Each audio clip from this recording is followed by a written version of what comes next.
Are you trying to teach everything in your elementary classroom, whole group, and you feel like something just isn't working? You're not alone. A lot of elementary teachers have felt pushed in the direction of whole group because it seems more efficient and you can get more done throughout the day. And if you're anything like me and my over 12 years of teaching, I've noticed that every year something else gets added onto our plates. And what does that mean for our students? Less small group time, less one-on-one attention with rising class sizes and overwhelming demands we feel in the classroom. It gets more difficult to have that time for small groups. You know, here on the channel that I love talking about the Daily 5 and how you can fit it into any elementary literacy block, and I'm all about giving you the tips and tricks on how to do that seamlessly without the stress and headache. In today's video, I'm going to break down why whole group might not be working and what you can do instead. So stay tuned and all the way to the end because I'll give you all of my secrets.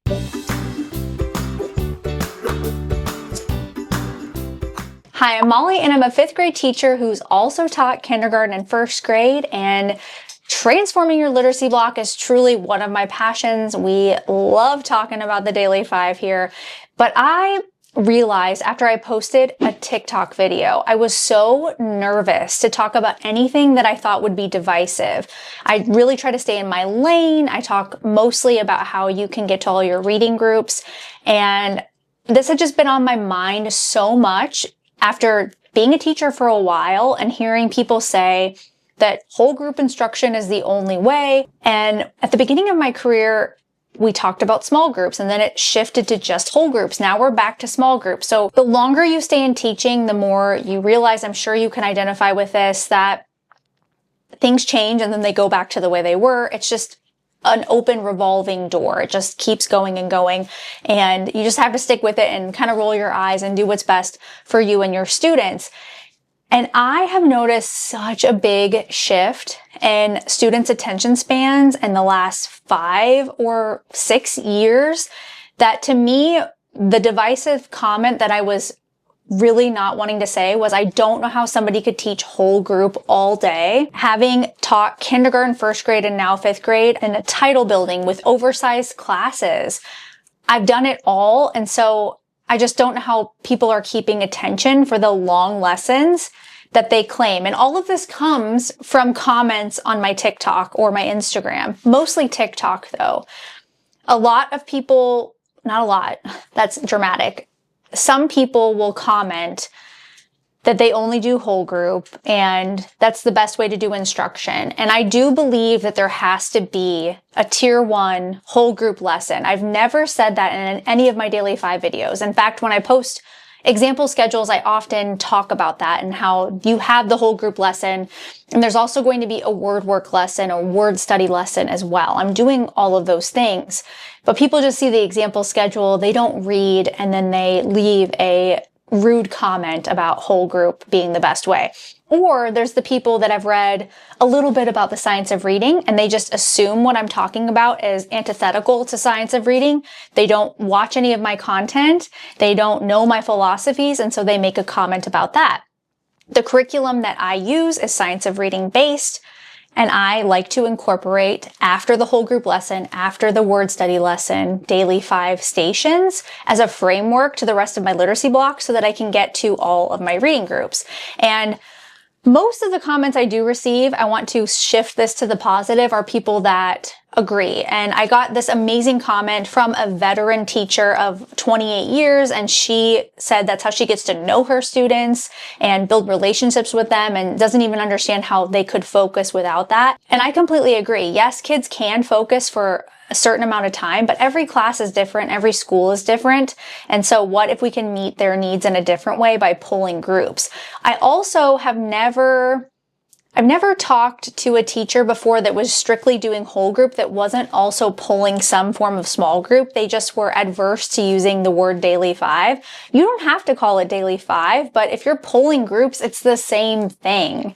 And I think if we don't understand what Daily 5 is, then that's where we say the comments. But I know you watching this video and being a supporter for years now, probably, of my channel, you know that Daily 5 works, and you also enjoy getting to work one-to-one with small groups. I mean, it's the highlight of my day and getting to have those conversations that I normally wouldn't have.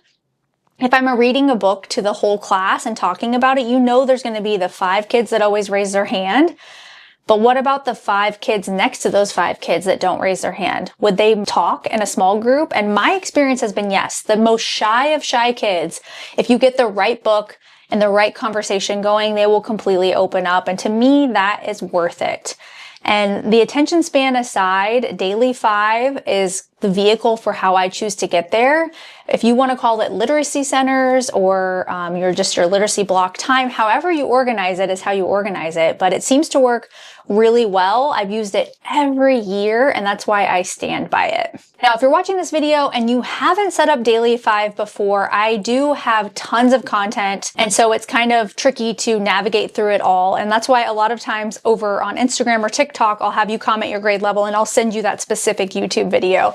But I recently made a K through 2, so kindergarten, 1st, and 2nd grade video on setting up your Daily 5 centers, and then also one for 3rd, 4th, and 5th grade, and I will link those below. So I never want to come across like I'm saying one is better than the other. I think you need both, whole group and small groups, and how you do it is up to you, but I'd love to know in the comments below what works best in your class, and tell me why. I'm always open to hearing different perspectives and learning new things. If you're wanting to try Daily 5, remember I do have those YouTube videos I just mentioned, but I also have a free Daily 5 planner that will help you plan out your small groups for the week. And when you get this free download, you can look at the QR code and scan it right now on the screen. But when you get it, it also comes with a YouTube video that shows you how to use it and how I use it. So I don't just give it to you, but I also show you exactly what I do in my own classroom. I'd also love to hear what other things would you like to learn more about in the coming new year. I have so many videos on Daily 5, but